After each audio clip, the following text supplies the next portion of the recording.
Bonjour et bienvenue sur la chaîne Paradoxe, la chaîne exclusivement dédiée au paradoxe.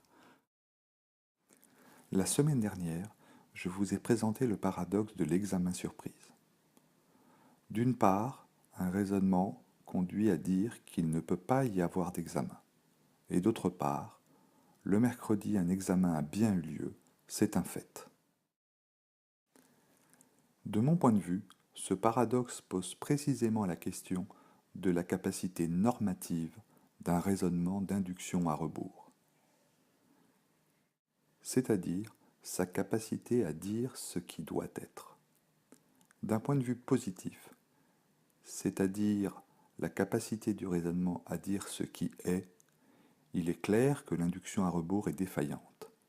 En effet, le fait que le mercredi, l'interrogation ait eu lieu et que cela était clairement imprévisible prouve la non-positivité du raisonnement. Sur l'aspect normatif, en partant de l'hypothèse que l'interrogation n'ait pas encore eu lieu le jeudi soir, on en déduit qu'elle ne pourrait pas avoir lieu le jeudi. Un premier problème est précisément que si l'interrogation n'a pas encore eu lieu le jeudi soir, c'est en particulier qu'elle n'a pas eu lieu le jeudi. Mais que fait-on de la possibilité que l'interrogation ait eu lieu le jeudi? On l'a oublié. Mais plus important, le raisonnement de l'élève fait penser à un raisonnement par récurrence, bien connu en mathématiques. Et une récurrence, ça semble fonctionner par déduction. En effet, si une propriété est vraie pour t égale 0, et si l'hypothèse qu'elle est vraie en t égale n implique qu'elle soit vraie en t égale n plus 1, alors la proposition est vraie pour tout t. Mais les mathématiciens le savent bien. Il est nécessaire que la propriété soit vraie pour t égale 0. Aussi, la véracité de la proposition pour t égale 0 doit être un fait mathématique et non une hypothèse. Cela signifie donc qu'un raisonnement par récurrence en mathématiques n'est pas un raisonnement déductif, mais bel et bien un raisonnement inductif. On part d'un fait mathématique, d'une vérité mathématique, et l'on raisonne pas à pas, de fait en fait, de vérité en vérité. Le problème du raisonnement de l'étudiant est qu'il part d'une hypothèse qui ne sera un fait que le jeudi soir.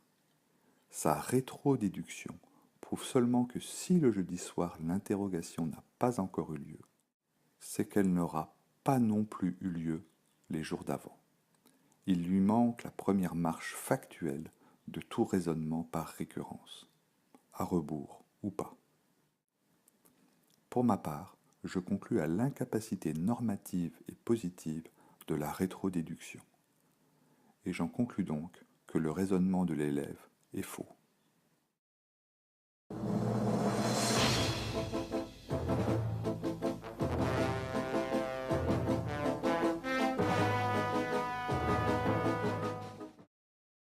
Aujourd'hui, j'ai décidé de vous parler de paradoxes visuels. Like the Penrose steps, the infinite staircase. See?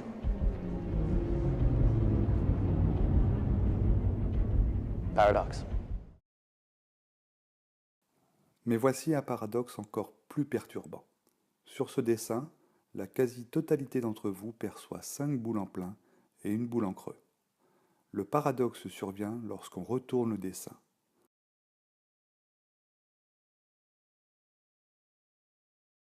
Maintenant, ou après quelques secondes, on perçoit 5 boules en creux et une boule en plein. Pourquoi? Simplement parce que notre cerveau a l'habitude de voir les objets éclairés par le haut. Le soleil, les plafonniers, etc. Aussi, les zones d'ombre sont sur le bas des objets pleins et sur le haut des objets creux. Mais ici, vous l'avez compris, rien n'est plein et rien n'est creux. Et pourtant, vous voyez des pleins et des creux. Le plus paradoxal, c'est que même en ayant compris pourquoi on les voit ainsi, et en ajoutant une information sur la source de lumière, on est toujours incapable de dire à notre cerveau d'où vient la source de lumière et d'adapter notre interprétation du dessin. Regardez attentivement la vidéo suivante, réalisée sans aucun trucage, et essayez de découvrir le mystère du paradoxe du tréfleau.